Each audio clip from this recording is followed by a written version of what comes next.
Risk little, win little. Whatever it is, I'm not saying go skydiving without a parachute, but the thing that gives you the willies right here before you go do something, that means you're ready to get to that challenge. Risk little, win little. It's the Health in the Real World podcast. It's time to start the show with Janke as your host. Here to give you everything that you need when it comes to fitness strategies. We keep it simple and easy. It's your roadmap to get healthy. You don't need equipment and you don't need a gym. Just the right strategies to get you fit and trim. Welcome to Health in the Real World. We're here today with KJ Landis. KJ, thank you so much for joining me today. My pleasure. It's a joy. Great. I really appreciate you being here. Your business is called Superior Self with KJ Landis. And it's interesting. You're kind of in a lot of areas as far as human development. Talk a little bit about what you do and what your company is all about. Okay, well, first of all, because humans are multifaceted, why don't we approach humans from a multi-level, holistic, meaning WHOLE point of view when we're taking care of our health and wellness. So I allow people to do Pilates, classic Pilates, boot camp Pilates, hiking, fat loss coaching, working the mental side, silence as a healer. And I also use something called the negative thought pot to get rid of things in our head that we just cannot get rid of when we're trying to grow. And the work that you do and the boundaries that you break when you're inside an exercise room, whether it's yoga, Pilates, football runs, punching bag, moving those boundaries just a little bit more shows you that you can shift your limits outside the exercise space. So one begets the other. That's absolutely true. So a lot of sort of mind-body connection. It's kind of a cliched term now, but it's absolutely accurate, right? It's like everything that happens in here in your heart translates into what happens in your body, and vice versa, right? I studied, I have four books out and a fifth on the way.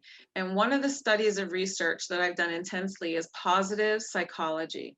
And positive psychology builds upon the good in us. So if I want to perhaps grow in an area, but I don't believe I'm there yet, I write down 3 affirmations and I call it living in the future present. So I have a back condition and arthritis in my knee, but doctor's like, how come you're not in pain usually? And I'm like, because I write down every day, I am pain-free and living fit.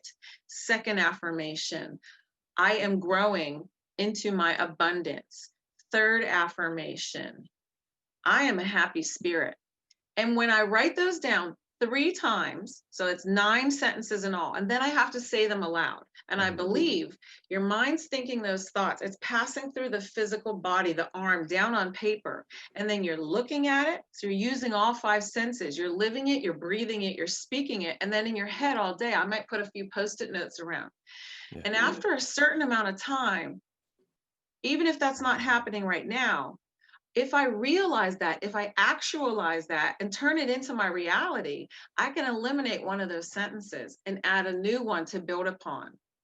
So in positive psychology, your thoughts are very powerful. If you don't believe them, use repetition. That's why we call it the practice of yoga, the practice of exercise. Even doctors, they're not perfect. They call it the practice of medicine. Mm-hmm. The more you practice, the more it becomes part of your new belief system. And once it becomes part of your new belief system, then the actions you do will model the new belief system. And you have, boom, become that which you wrote down on that paper, which you really didn't believe that you could do, but you said, all right, I'll give it a shot. I'll write it down. I'll say it out loud. It doesn't cost me anything. Right. And I love that, the repetition, and you might even start from a point of disbelief. Like I'm moving toward my abundance. What was that one? I am pain-free and fit. Yeah. I am moving towards my abundance. Moving toward my abundance. You may not believe that or any of them, right? Oh, this is not true. But you're right. repetition, repetition, repetition. There's something about that where you just kind of live in that environment. And I know I've heard this many times, many years ago even, but that our subconscious doesn't know the difference between an imagined kind of fantasy, or like you close your eyes and you imagine you're flying, or what, whatever it is, and reality. And so if you can get down to that layer of your subconscious, kind of that dream state, right? And it sounds like you're getting there through just sheer repetition. You keep reinforcing it. You said something which just gave me chills. You talked about the subconscious and a dream state like ability. And that is also based in science, because when you are in that dream state or that subconscious and you wake up with a bright idea, it becomes your conscious. I keep a little notepad by my bed, and it's not woo woo, and only if you're in a deep meditative state. You can get there anytime, just by taking a few minutes to yourself, just by being in silence, just by saying, I'm going to give myself 60 seconds to stare at the wall and in my head count slowly from 1 to 10 and back to 1. Couple times, 1 minute. It's a vacation from the rest of your life, and that's when the imagination sparks things. And another thing that you said is backed up in science.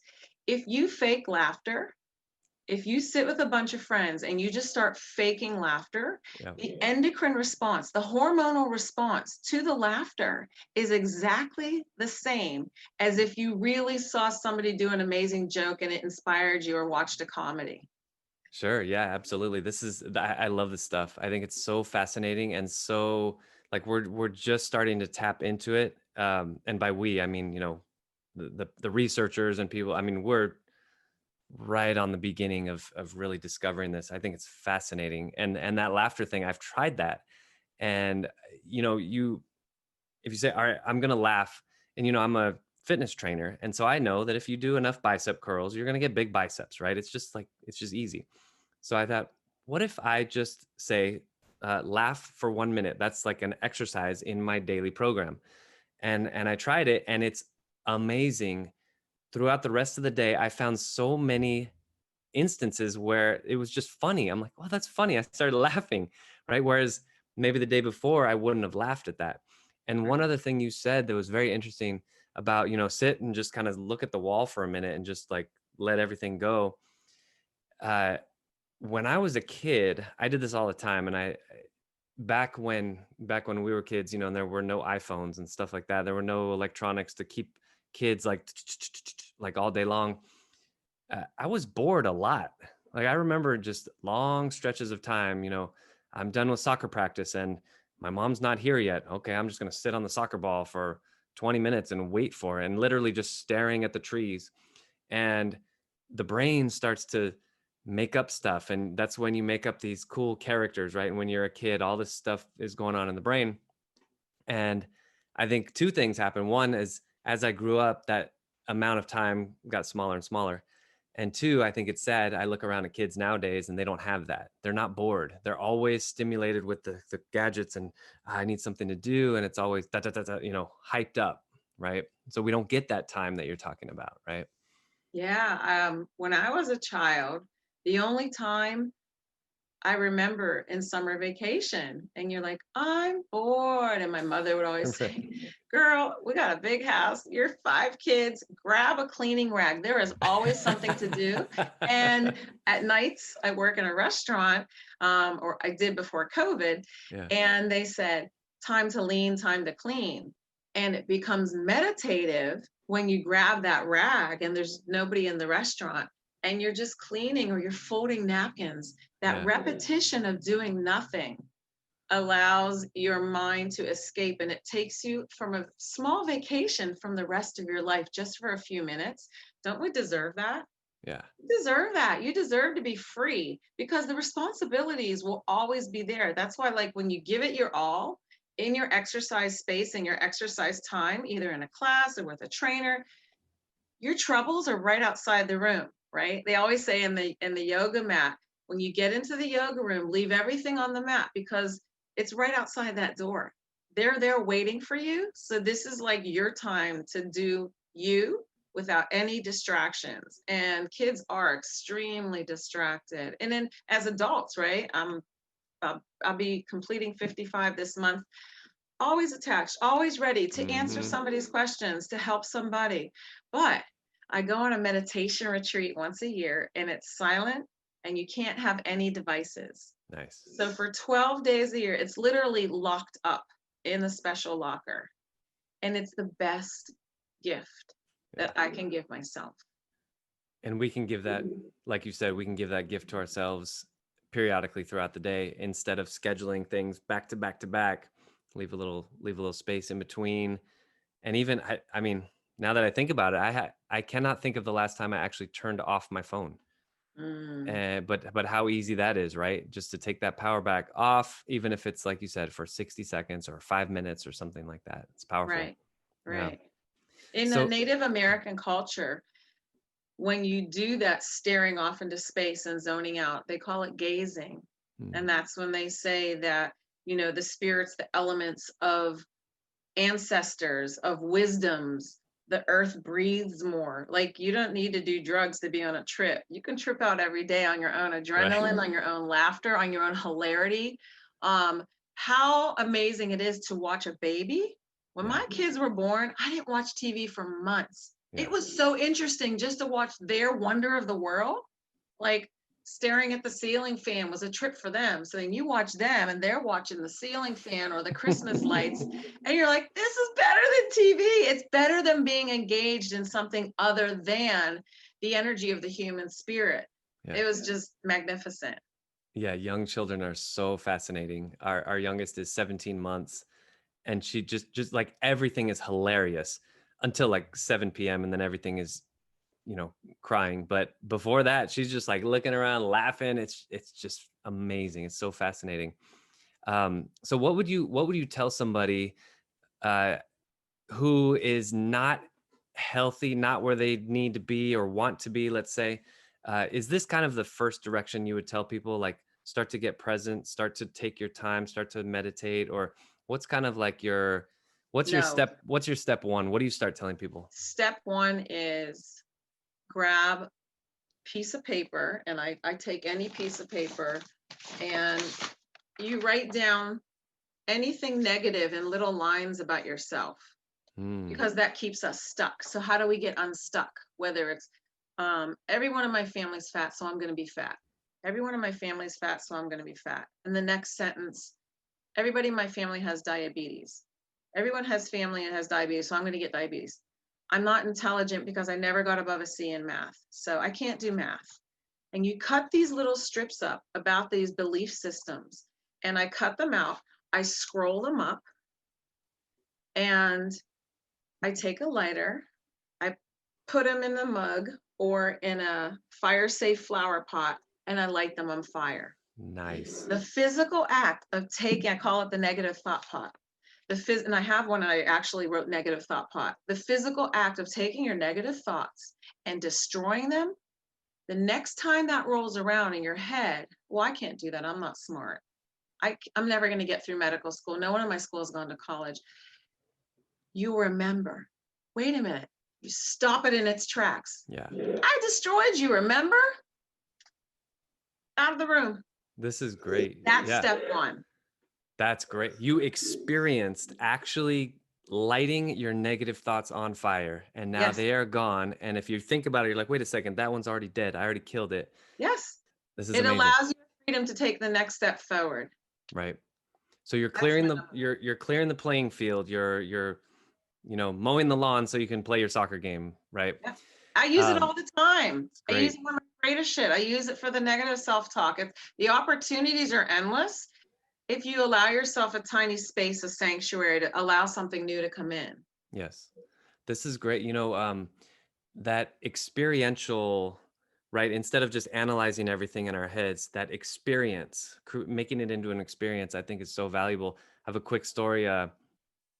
This is maybe 20 years ago. I did this seminar, and one of the teachers in the seminar, I guess, identified that I was sort of a people pleaser, right?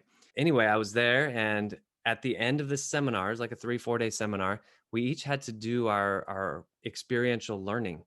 And so the job, the homework, whatever it was that I had to do was to like bust up my people pleasing thing. So I had to go to a restaurant.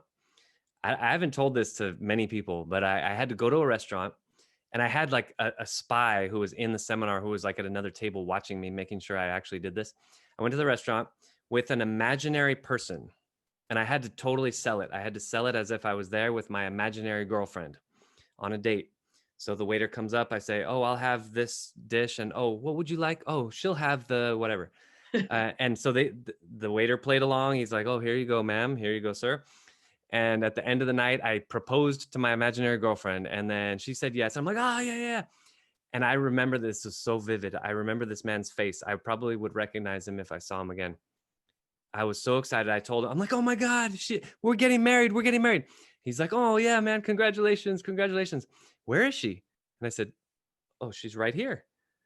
And I remember his face, like this disappointment in me, and how once that happened, he's like, "Huh?" Once that happened, and my brain registered that I don't care what he thinks. It was like that whole thing. It's like, just like you said, you roll up the paper and it's burnt up. It's gone. It's not just like, "Oh, I have to stop being a people pleaser. I have to stop doing this." It was just gone. Was Um, it a hard exercise for you to do? Did you feel any tensions rise up here? Like, he's going to think I'm nuts. but I think by the time I got to that point, there wasn't, because I had sold this for so long. It was like an hour and a half of this dinner. And um, so I think by that time, no. But after I registered, like, wow, his face was really disapproving. And it was interesting, like, yeah. So I don't know, maybe I did, but it was just such an interesting process. And I just love this whole paradigm that you're coming from, and getting rid of those papers, and it's just fascinating. So I think we should do a group exercise like that again once we're allowed indoor dining again. That would be a hoot. That let's would do be it. like, oh, that would be on like Jimmy Kimmel Live or something, Yeah, or like, what do they call it? Pranked? What do they call it? yeah, yeah, Pranked? yeah. Punked? Pranked? Something like Punked, that. yeah. I, you could tell, Be yeah, in the neither one of us restaurant watches talking to our TV. imaginary friends, and we would just play it and enjoy a Hmm. moment, because you can't go backwards once you're Right. in your belief systems. Right. Get into it, sell it, like, like actors do, really commit to the role. And you're there with your imaginary friend, boyfriend, girlfriend, whatever it is, and roll with it. Yeah, anybody watching, it is so freeing to just not give a rip what anyone thinks. It was amazing. So And that was it helps you become limitless. So when you say, yeah. okay, if I can do that, I can start an exercise program. Yep.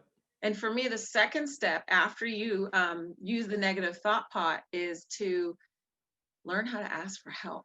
We Hmm. are so prideful. We want to be so strong and helpful to others. We want to have all the answers, especially as we get to be grown-ups. It's so hard for people to be vulnerable and say, you know what? I haven't moved in 7 months, and I've been drinking every night because it's COVID and I'm unemployed. So I'm using all my unemployment money. I'm not shopping, but I sure get the donuts, the French fries, the drive-through, Right. the liquor, and Yeah. I want to Yeah. do something about it. But everybody sees me, especially if they see you as a powerful individual in society, or somebody that's always been fit and now you're just chilling out at home for 7 months. I need help. So Right. whether it's an online class, whether it's going to a gym once they reopen, whether it's walking in nature with a friend, accountability is there when you Yep. ask for help. Someone's expecting you to show up, whether it's free or for money. So learning how to let down your guard enough to say, I'm here, I need help. Teacher, raise your hand like you're in elementary school. Right. I don't know how to do this. I just need Yeah. a little guidance. Yeah. That's powerful.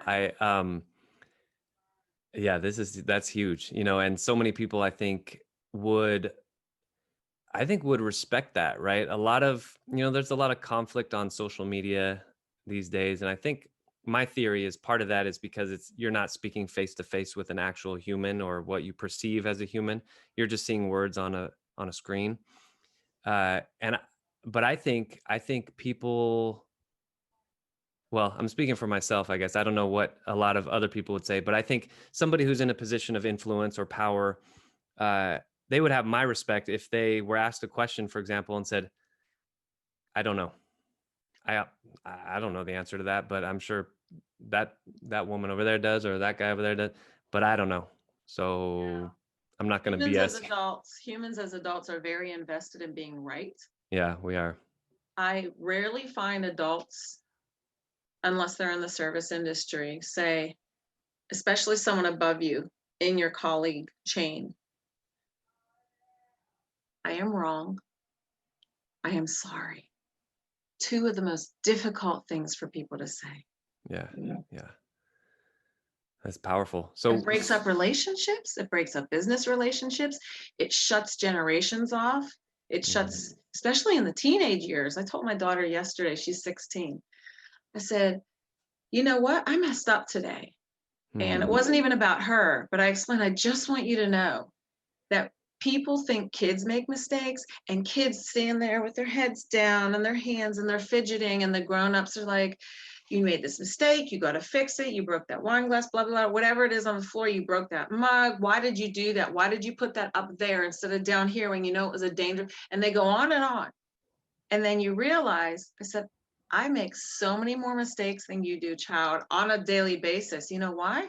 I've been around longer. I've had a lot more time to make mistakes. Yeah. Give yourself a break. Yeah. Jump back in the game and try it again. Yeah. So, KJ, if you were giving a speech at let's say like a university graduation, and you're giving a talk to all these new graduates, 21, 22-year-olds, what is your keynote motivational speech look like? Ooh. My motto in life, and I made this up for myself, and I actually wrote a whole book on it, but it was a fictional book. Risk little, win little. Whatever it is, I'm not saying go skydiving without a parachute, but the thing that gives you the willies right here before you go do something, that means you're ready to get to that challenge. Risk little, win little, with lots of examples, and be playful your whole life. Don't forget the childlike wonder of simple things. Now with this Corona, I go on so many hikes. I'm zooming in all the way down to that gorgeous flower. I'm taking close-ups of bees and flowers, where, having 3 jobs and training and writing books and writing blogs, I'm so busy normally. Oh, can't talk to you now, can't do that. Yes, I'm going to go on a hike, but we're there to work out. Now I literally had time to stop and smell the flowers, to play tag, to play this game with little kids. Give yourself the opportunity to be playful and risk little, win little. Because I feel like I'm 12 years old and I'm playing grown up. I'm playing wife. I'm playing teacher when I teach classes. I'm playing mom. When I go to work, I play server. Used to be called waitress, but now we're politically correct. So allow yourself to be playful in your roles. That's great. That's very good advice, I think, for people who tend to take themselves too seriously, which is all of us at times, right? Especially when you're on the brink of something new, when you're 21, 22 and graduating university, and you want to go out in the world and do big and be big. All those aspirations come from an inspiration. And when you put your attention upon your intention, then you can step forward. But don't lose the playfulness. Don't lose your joy. Nice. Well, KJ Landis, I really appreciate you being on today. You mentioned you've authored several books. Can you tell us a little bit about how to find your books, your website, how to get a hold of you? You can reach me at Superior Self with kjlandis.com. I have tons of free content on there, links to foods I eat now. I lost 50 pounds twice in my life, and what my journey is like. I also do anti-cancer research that is food-based therapies. That's in my first book, and the relationship to the very common paleo, ancient eating way that we're embracing now. And the second book is an emotional wellness book. And the third book is a workbook to the first book, Superior Self, Reaching Superior Health for a Superior Self. The second book is How to Clean Up Your Life When the Boop Hits the Fan. And then the third is the workbook. And the fourth book is called Happy Healthy You. And it incorporates written exercises, role play exercises, how to deal with everyday stress as well as drama and trauma through food, through movement, and through these activities that I've talked about today. And a fifth book coming soon. It's a family nutrition and cookbook, but it's kid driven. Well, that sounds amazing. Thank you so much, KJ. I really appreciate you joining me today. Thank you for reaching me. Have an awesome day. Bye, everybody. Thanks for listening to the Health in the Real World show. Make sure to like and subscribe and comment down below. Visit mycorebalance.com to learn more.